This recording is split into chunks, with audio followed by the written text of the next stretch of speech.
The flight attendant ripped Aisha's boarding pass, snarling, "This seat isn't for you!" As a smug VIP smirked, unaware that in 30 minutes Aisha would ground their entire airline. Aisha. Carter paused just inside the first-class cabin of Star Air Flight 1621, her travel blazer still catching the scent of the New York spring wind. The lighting above row 2 cast a silver glow over the polished armrests, chilled champagne, and designer handbags. She held her ticket out calmly. Seat 2A, right by the window. Jessica Reed, the lead flight attendant, stepped forward like a guard at a palace gate. Her blonde hair was pulled back so tightly it seemed to sharpen her features. Her eyes flicked over Aisha's face down to her plain leather tote, then back again. Her voice held the practiced courtesy of someone paid to be polite, but never taught how to hide disgust.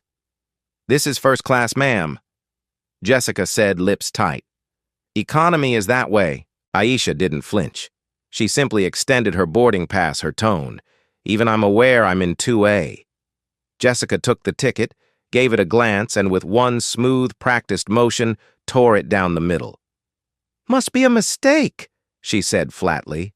From behind, a tall woman in a cream pantsuit swept forward, clutching a monogrammed handbag. Her heels clicked like punctuation on marble. Karen Langley. The kind of frequent flyer who treated flight attendants like waitstaff and strangers, like competition-eyed Aisha like she was blocking her view of the ocean. "I deserve that window seat," Karen snapped. "I always book 2A. Every time Jessica nodded slightly like a soldier receiving orders, she turned back to Aisha, her tone dropping further. "Miss, I'm going to have to ask you to step aside. You're clearly upsetting our VIP guests." Aisha remained where she stood. Around her, whispers bloomed like weeds. A man across the aisle nudged his wife. A woman snapped a discreet photo, her face half hidden behind a magazine. Aisha's jaw tightened. She was used to this. She'd been here before, not in first class, but in other rooms she wasn't supposed to enter. She remembered her ninth-grade teacher, Mrs. Rollins, who looked her in the eye and said, "Girls like you don't end up in college, honey. Just get a job and stay out of trouble." She remembered the cramped apartment in Newark, the nights spent typing code under the flicker of a borrowed desk lamp, dreaming of a different life. Every insult back then had forged a piece of armor. Today she wore it well. Karen leaned in with a syrupy smile. "Who let her in here?" "This isn't a charity flight." Jessica gave a short, fake laugh. "We'll sort it out. Just a misunderstanding. I'd say it's more like a security risk." Karen added loud enough for everyone to hear. The air thickened. One man chuckled, another shook his head and looked away. Aisha's hands remained steady at her sides. "I paid for this seat," she said, meeting Jessica's eyes. "I have every right to be here." Jessica stepped closer, voice harder. "You're causing a scene. If you don't move, I'll have to call security." From the back of the cabin, a young man tilted his phone just slightly. Malik Jones' mid-20s jeans and a hoodie was quiet, but his camera lens wasn't. He had been watching the whole thing, and now his phone recorded steadily, silently. His brow furrowed, not in pity, but in understanding. He'd seen this script before. Near the crew curtain, another figure stirred. Elena Torres, a senior operations officer in Star Air's regional team, stood quietly half-hidden from the rest. She adjusted her badge, then met Aisha's eyes for the briefest second. She gave the subtlest of nods, barely perceptible, but intentional. A signal Aisha exhaled once. Then with her right hand, she tapped the face of her smartwatch one button. A single signal. In the control room beneath the terminal, a dormant system activated. Encrypted messages buried deep within Star Air's internal comms grid began to ping to life. Elena slipped away from her post and into a maintenance corridor, her tablet already lighting up. Karen didn't notice any of it. She was too busy inspecting her manicure. Jessica placed a hand on Aisha's shoulder. "Ma'am, you need to go." Aisha didn't move. Her voice was calm. "This will be a moment you remember," Jessica scoffed. What, you'll write a bad review? No. Aisha said, I'll write your future. Jessica's mouth twisted, unsure if it was a threat or just arrogance. You'll regret this, Aisha added softly. Karen rolled her eyes. Is that supposed to scare us? From his seat, Malik looked from Aisha to Jessica, then back again. The camera in his hand never blinked. He didn't know who Aisha Carter was, not yet, but something in the way she stood made him press record just a little harder. This brazen act of prejudice was about to unleash a storm no one on that plane could imagine. Have you ever been unfairly judged because of your appearance? Share your story in the comments. Hit subscribe. If you believe in standing up to injustice, this is just the beginning of Aisha's fight. Jessica's heels clicked briskly as she stormed toward the front galley, radioing for backup. We've got a disruptive passenger in first class. Immediate assistance required. Her voice was all urgency and self-righteous indignation, crafted to paint herself as the victim, back in row 2. Aisha remained standing, her back straight. Her breath measured. Karen Langley adjusted her sunglasses, indoors no less, and muttered, This is what happens when you let standards drop. The cabin murmured like a stirred beehive. Passengers exchanged glances, some amused, others visibly uncomfortable. A woman in row 3 leaned over to her husband and whispered, They wouldn't treat a white man like that. A moment later, the cockpit door opened, and in stepped a tall, barrel-chested man in a slate-gray suit with a Star Air pin on his lapel. Victor Hayes, regional manager of airport operations. His smile was tight, managerial, the kind that practiced empathy without offering it.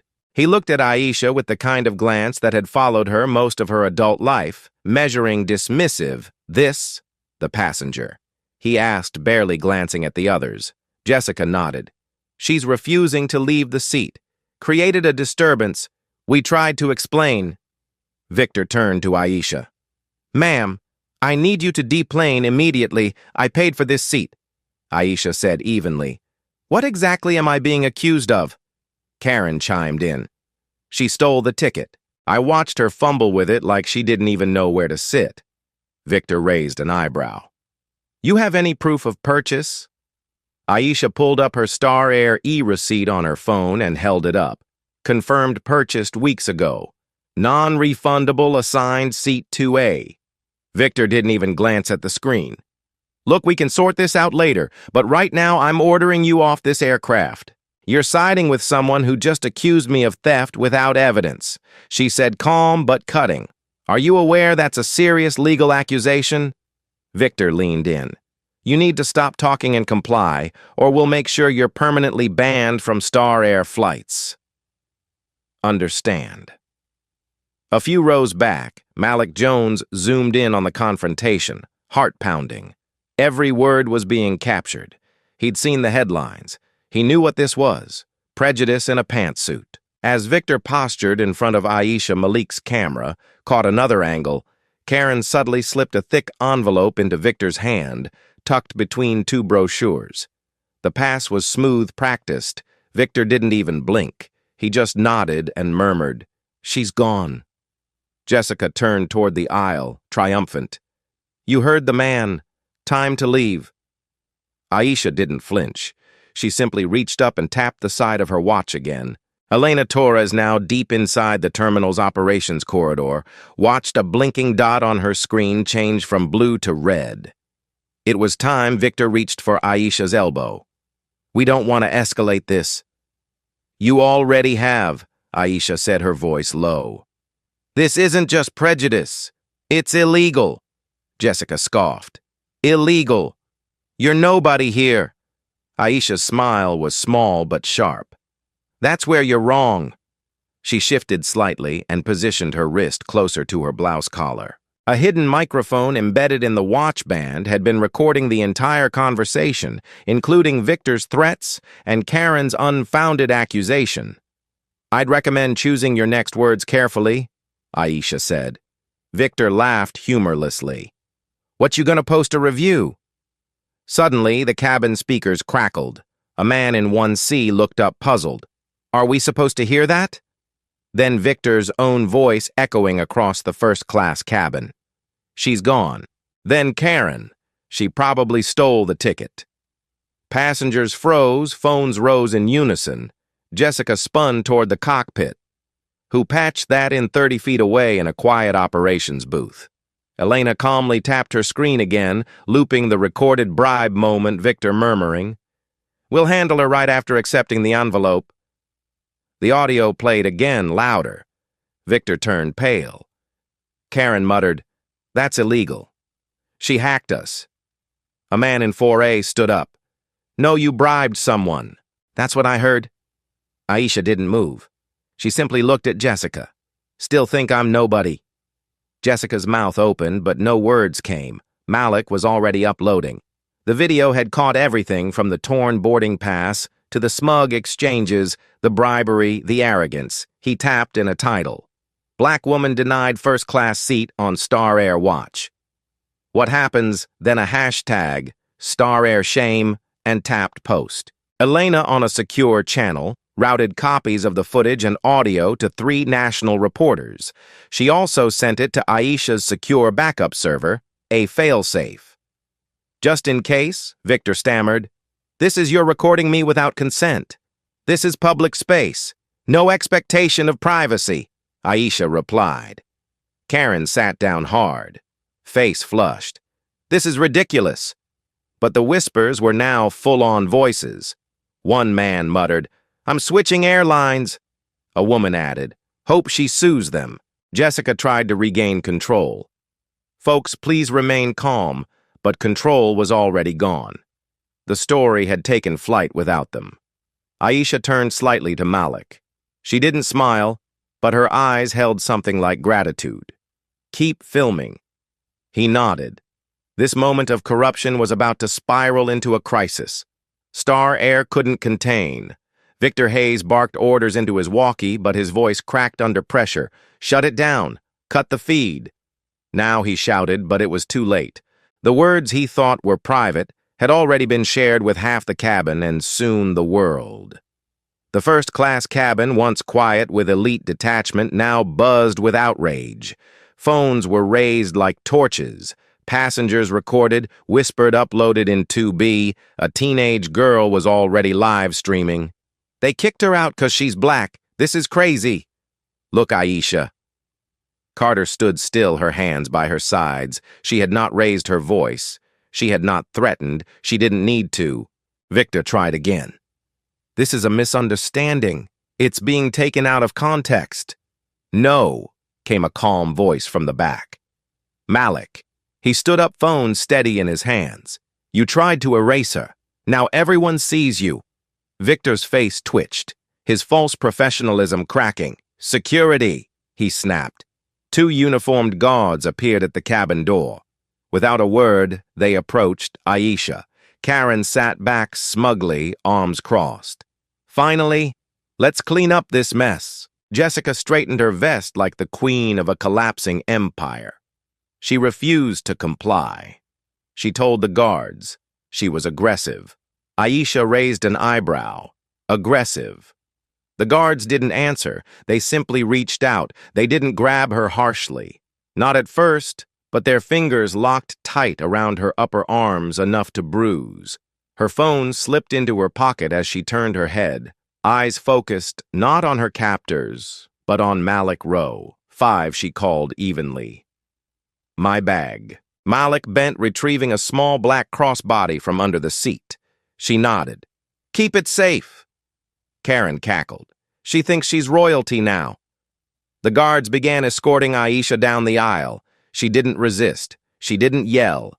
She moved like a current, steady, inevitable. Cameras followed. Voices filled the air, some murmuring support, others silent in complicity. Victor followed behind, trying to keep his voice authoritative. "You'll be hearing from our legal team."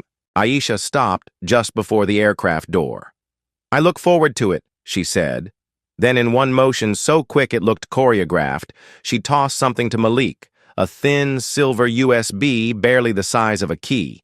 Malik caught it instinctively. Victor lunged. "Give that back." Malik stepped behind another passenger. Not a chance. Aisha turned to the guards. You can let go now. They didn't until Victor signaled with a sharp nod. The guards stepped back. Unsure, Aisha adjusted her sleeves. Her coat had shifted in the struggle, revealing a slender silver pin on her lapel, one that no one recognized. Not yet. Malik slid into a seat in the gate lounge once off the plane, popped the USB into his laptop, and clicked the file labeled Star Air Records Encrypted Zip. A prompt appeared. He hesitated, then entered the passcode Aisha had whispered as they passed. Justice 21.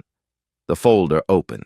Inside were dozens of audio files, transaction logs, staff memos, internal chat screenshots, all linking Victor Jessica and several upper-level Star Air managers to racial profiling seat reassignments based on appearance and suppression of customer complaints. A pattern, a system. Malik's hands trembled. Then he clicked, upload. Meanwhile, back at the terminal, Aisha walked calmly through gate B12. Passengers parted like water. Whispers followed her, but she didn't shrink from them. Her phone vibrated. Elena Torres viral. CNN just posted Fox 2. It's everywhere. Aisha exhaled slowly, her spine straightening. Across the country, the hashtag #StarAirShame exploded. The video clip had all the elements of a storm. A black woman mistreated a blatant bribe caught on camera, a cold flight crew, and a silent, complicit elite. It played again and again. Jessica tearing the boarding pass. Victor's voice echoing. She's gone. Karen's smug sneers. Malik's video hit 1 million views in under 12 minutes. Major news outlets ran with it. Racial profiling at 30,000 feet airline crisis. Passenger mistreatment goes viral tech, CEO targeted on first-class flight. And then came the twist that broke the story. Wide open Elena, working from a secure location inside Star Air's data center, had just dropped a quiet bomb. She uploaded Aisha Carter's full profile, not just as a passenger, but as the CEO of Tech Trend Innovations, a multi-billion-dollar company whose software powered more than 40% of Star Air's reservation and fleet management systems. Social media went into meltdown. Wait, she's their vendor. They messed with the wrong one. This is corporate suicide. By the time Aisha reached baggage claim, her phone was ringing off the hook. Reporters, lawyers, executives from other airlines. Everyone wanted to know what she'd say next. A message popped up from Elena, stock down 15%. Board's in emergency meeting. You ready? Aisha responded with one word. Yes. She tapped Malik's number. Good work, she said. Head to Terminal 4. There's someone waiting for you.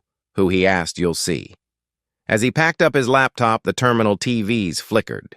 A news anchor face, tight with urgency, read from a breaking update. Sources confirm that Star Air executives are now under investigation for systemic misconduct. An anonymous whistleblower has released over 24 files pointing to years of internal abuse. The whistleblower. A passenger removed from a first-class seat just 30 minutes ago. At the gate, Aisha adjusted her coat. She was alone now, but not isolated. She walked with quiet precision, like someone who had just moved the first chess piece in a very long game. This time, no one dared to stop her, as the world raged online. Star Air's executives were about to face a reckoning they never saw coming. At precisely 10:41 a.m., the glass walls of Star Air's executive conference room, perched high above downtown Manhattan, pulsed with tension. The emergency meeting had been called less than 15 minutes earlier. Everyone had seen the same video. Everyone had read the headlines. CEO Richard Langston stood at the head of the oval-shaped table, fists braced on the polished wood like he could anchor the room through sheer force. "This cannot be happening," he growled. One damn seat is about to ruin us." Victor Hayes sat to his left, pale and sweating. His voice cracked. "It's being blown out of proportion." She staged it. She had cameras, planted mics. She had receipts cut in board member Denise Callahan. Confirmed ticket, confirmed seat, and that feed. The whole cabin heard you. Richard's phone buzzed again. Another alert. Another article, Star Air stock down 22% in 36 minutes.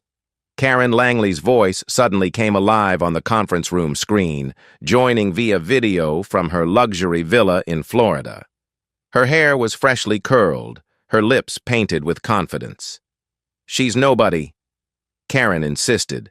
"This'll pass. We deny it. Blame the editing. Say it's AI generated. These things fade." Denise stared at her. "You bribed an operations manager on camera." Karen blinked. Victor spoke again, this time slower. "She's not just a passenger, we just got the update. She's Aisha Carter, CEO of Tech Trend Innovations." Richard's face hardened. He knew the name. He remembered the partnership proposal from 2 years ago, the one his tech director rejected for being too radical. He remembered Aisha's name flagged in an HR report when she had once applied to their software engineering division a decade earlier. Rejected without interview. Not a cultural fit, the note had said. That rejection had just returned with a vengeance. "She has leverage," muttered board member Rami Patel. "Our booking software, routing systems, internal comms all run on Tech Trend code. If she pulls the plug, she won't." Karen snapped. "She's grandstanding." Richard's eyes narrowed. "She emailed me 15 minutes ago." The room went quiet. He pulled up the message and read aloud. "You have 2 hours. Meet me at Star Air headquarters, or I release everything. Every transaction, every memo, every buried complaint. Your move." AC Victor slumped back. "She's bluffing.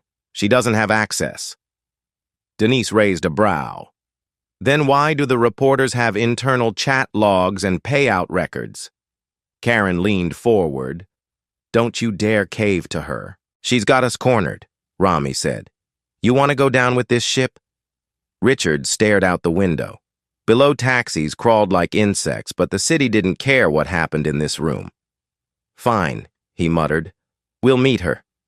Meanwhile, Elena Torres sat in a back-office conference room 2 floors below, eyes fixed on a scrolling dashboard. Her custom intrusion software, once embedded quietly into Star Air's finance network as part of a system integration test 3 years ago, was now lighting up like a Christmas tree, offshore accounts, bonus discrepancies, slush funds labeled customer reconciliation, all tied to Victor and 2 other senior executives who hadn't even been named yet. She clicked a secure channel on her phone. "Elena, the files are clean. All ready. Aisha, send everything to the board. They need to see it before I walk in." 5 minutes later, Richard's inbox pinged. The file name read simply, Liability Index. He opened it. First page, a spreadsheet of Karen Langley's upgrade reimbursements, half of them coded as comped for disruption. Next page, Victor's approval of falsified misconduct reports for over 40 minority passengers. Third page, internal emails between Jessica Reed and a supervisor mocking passengers by skin tone and suggesting maybe use the accidental downgrade trick on her. Silence overtook the room. Rami stood. "If this goes public, we're done." Karen's voice turned shrill. "She hacked us." Denise didn't blink. "She used her own system. That's not hacking. That's strategy." Victor turned to Richard, his voice brittle. "You need to back me up here." Richard looked at him like dead weight. "I don't need to back up anything. You're finished." Across the lobby. The elevator chimed open. Aisha Carter stepped into Star Air headquarters dressed in charcoal gray and calm precision. Her steps echoed in the marble atrium. She carried no briefcase, no entourage, just her phone and her resolve. The receptionist froze. "Ms. Carter. Mr. Langston is expecting me," she said. "Tell him I'm early. Back upstairs." Richard closed the folder and sighed. "She wins either way." "No," Karen spat. "We destroy the files, leak fake documents, call it a smear. She already sent it to the press," Denise said flatly. Then, as if fate waited for punctuation, Richard's phone rang again. He answered, listened, and paled. "She's here." Karen opened her mouth, but nothing came out. Victor stood slowly. "You'll protect me, right?" Richard didn't answer. This boardroom was about to become a battlefield, and Aisha was walking in armed with truth-timing and absolute control. The double doors to the executive boardroom opened without a knock. Aisha Carter stepped inside with the quiet authority of someone who did not need to be announced. Her charcoal gray suit was immaculate, her gaze clear and unwavering. Around the long, polished table, every executive straightened. The air felt heavier now, no longer charged with denial, but submission. Richard Langston rose from his seat, Ms. Carter. "Sit down," Aisha said gently but firmly. He obeyed. Karen's face twisted. "You have no right barging in here like I have every right," Aisha replied, eyes never leaving hers. "Because unlike you, I earned this seat. And unlike you, I don't have to buy silence." Victor folded his arms. "This is a stunt." Aisha laid a folder on the center of the table. That folder contains every transaction, internal memo, and discriminatory report that's been buried under your watch. It also contains proof of bribery, customer fraud, and systemic profiling. Richard opened the folder and froze. The top page showed Victor's digital signature approving customer downgrades by discretionary criteria. Criteria that, upon closer inspection, translated to appearance. Aisha stepped closer. This wasn't a single incident, it was policy, and now it's public. Karen's face reddened. "This is slander. I've already briefed federal regulators," Aisha said. "The only question left is whether you want to survive this as a company." Denise Callahan cleared her throat. "What exactly are you proposing?" Aisha didn't blink. "Fire Victor Hayes, Jessica Reed, and cancel Karen Langley's platinum contract. Today." Victor laughed bitterly. "You think you can dictate terms in here?" Aisha looked to Richard. "Try me. Refuse, and I pull every tech trend license you depend on. Your booking systems go down, your comms freeze, your customers walk." Karen turned to Richard. "You wouldn't let her do that." "You can't." "She can," Denise said quietly. "And she's not bluffing." Richard sank into his chair. For the first time that morning, his voice lost its edge. "Hayes, you're done. Effective immediately." Victor stood slowly. "You'll regret this." "No." Aisha said, "You will." He turned and stormed out without another word. Karen stood next. "This is a disgrace. I've flown with this airline for over a decade and abused it for just as long." Aisha replied, "Your privileges are revoked." Karen looked around the room, expecting someone to defend her. No one did. She grabbed her purse and stormed off the screen, her video call ending in a blink. Richard exhaled heavily. "Jessica's already been suspended. We'll make it permanent." Aisha nodded. "Now we talk about the future." Denise leaned forward. "What do you want?" Aisha smiled faintly. "Change." She walked to the whiteboard and picked up a marker. Star Air will immediately implement an internal anti-bias audit. All reports will be made public. You will create a passenger equity council with at least 50% representation from communities of color. You will also appoint an independent ethics officer with full oversight. Denise nodded, taking notes. "That's just the beginning," Aisha continued. "All employees, gate agents, flight attendants, supervisors will go through verified anti-discrimination training quarterly, non-negotiable. And who oversees that?" Richard asked. Aisha turned to him. "Me, or someone I appoint." He hesitated, but nodded. Then she tapped her tablet and cast a live video to the screen behind her. A woman appeared, dressed in sleek navy, her voice sharp and clear. Sarah Nguyen, CEO of Skypulse Airlines. Richard Sarah said pleasure. Though I wish it were under better circumstances, Richard paled. "Why is she?" Aisha cut in. "Because Tech Trend is no longer exclusive to you." Sarah and I have been partners for over a year, and we've built a system that monitors passenger treatment across airlines. It's called Fairfly. Sarah smiled.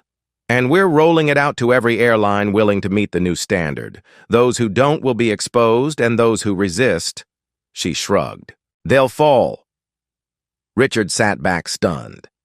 Aisha continued, you'll join the Fairfly initiative today, or by morning your systems will be suspended. Your competitors will know your secrets, and your board will answer to shareholders in open court.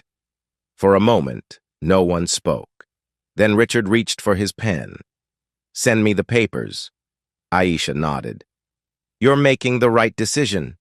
Denise looked up. Is there anything else?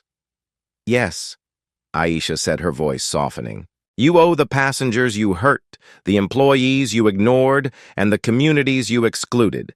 She picked up her phone and sent one final message. Moments later, a press release hit every major media outlet. Star Air accepts accountability, partners with Tech Trend and SkyPulse to launch equity overhaul. The headline was only the beginning. With Star Air humbled, Aisha was about to transform it forever. 3 weeks after the storm, Star Air looked nothing like the airline it had been. Gone were the quiet whispers of favoritism and closed-door excuses. In their place were glass-walled meetings, diversity audits, and a staff training schedule printed on every break room wall. Aisha Carter, though not officially part of the board, now held an office just 3 floors below the executive suite, with her name etched in chrome on the door. She had refused the title of consultant. Titles didn't interest her. Results did. The first program she implemented was blunt in name and sharper in function. Bias doesn't fly. Every Star Air employee, from flight attendants to top-tier directors, was required to undergo real-time scenario training. No slideshows, no generic HR videos. Aisha brought in civil rights educators, psychologists, and equity designers. She sat in on the sessions herself, silently observing from the back row. Initial resistance was high. Some employees scoffed at the idea. Others feared it was a publicity stunt. But when the first team of gate agents passed the new evaluation with flying colors and were then promoted internally, skepticism began to fade. Even Malik Jones, now a formal part of Star Air's Public Transparency Council, noticed the change. In his first live Q&A as company ambassador, he answered a viewer's question about why he stayed. His answer was simple. Because if someone like Aisha Carter believes this place can change, who am I to doubt it? But Aisha hadn't stopped there. Behind the scenes, she and her engineering team at Tech Trend launched Fairfly, a cloud-based artificial intelligence platform designed to monitor passenger interactions across the aviation industry. From check-in counters to in-flight service, Fairfly flagged behavior patterns, tone analysis from audio recordings, and discrepancies in seat upgrades. Every flag required human review, but nothing went unnoticed. It was bold, unprecedented, and deeply controversial. Delta resisted, so did United. But when SkyPulse Airlines, under CEO Sarah Nguyen, adopted Fairfly and made the system public, something shifted. Within days, pressure from civil rights groups, travel associations, and customers mounted. Aisha held a press conference, streamed nationwide. She stood at a simple podium, no flashy logo, just her voice and a message. This isn't about punishment, it's about prevention. Fairfly isn't here to cancel anyone, it's here to make sure dignity travels with every passenger. The impact was immediate. Several airlines scrambled to join the initiative, branding themselves as equity-forward. Ticket sales surged, where Fairfly was active. Independent watchdogs praised the transparency. A new wave of accountability began, and Star Air, it became the model. For the first time in its history, the airline earned the National Aviation Ethics Award, a distinction previously reserved for humanitarian missions. Employees began sharing their own stories of redemption, of seeing passengers not as problems, but as people. The culture shifted, not overnight, but undeniably. Back in her office, Aisha watched it all unfold with quiet satisfaction. She didn't need applause. The software was working. The system was moving. For her, that was enough. 6 months after the incident, the name Star Air no longer brought to mind silent prejudice or scandal. Instead, it had become a case study of collapse of reckoning and of redemption. For Karen Langley, the reckoning was personal. Her contract was voided. Her country club removed her from the member roster. Luxury brands quietly blacklisted her name from VIP lists. Her smug presence once demanded privilege. Now it drew whispers and distance. An exclusive travel magazine published a feature titled The Fall of Platinum Karen, and she couldn't even get it taken down. Victor Hayes, once the face of operations, now filed reports at a second-tier logistics company on the edge of Newark. His corner office was replaced with a desk near the copier. Colleagues avoided eye contact, not from fear, but from embarrassment. His resume used to boast leadership. Now it read like a warning. And Jessica Reed, the first one to humiliate Aisha on that flight, was gone from aviation altogether. She spent her days volunteering at a local food pantry where no one recognized her and no one asked about her past. She didn't offer it. She just showed up silent but steady, week after week. One day, a letter arrived at Aisha's desk. No name, no return address, just a short handwritten note: "I was wrong. I see it now. If there's still a place for people who want to make it right, I'd like to try." J.R. Aisha folded the letter, once set it aside, and picked up a folder labeled Second Chance. She had created the program not to erase the past, but to give those who truly sought growth a path forward. The program partnered with training centers, offered counseling and paid stipends to former employees across the industry. People who'd been part of the problem, but were now part of the solution. Malik Jones, now Star Air's youngest ever director of passenger equity, led the initiative with fire and humility. "It's not just about righting wrongs," he told a packed panel at the Aviation Inclusion Summit. "It's about never repeating them."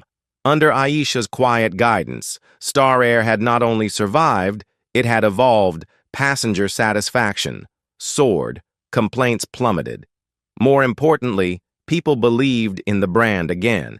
At the 25th Annual Global Airline Expo, Star Air won the Human Dignity and Service Award, and Elena Torres, now VP of Systems Ethics, accepted it in Aisha's name. But Aisha herself wasn't there. She was in Atlanta, standing quietly beside a group of young students on a tarmac, watching as they boarded a scholarship-sponsored flight to visit top universities. Most had never flown before.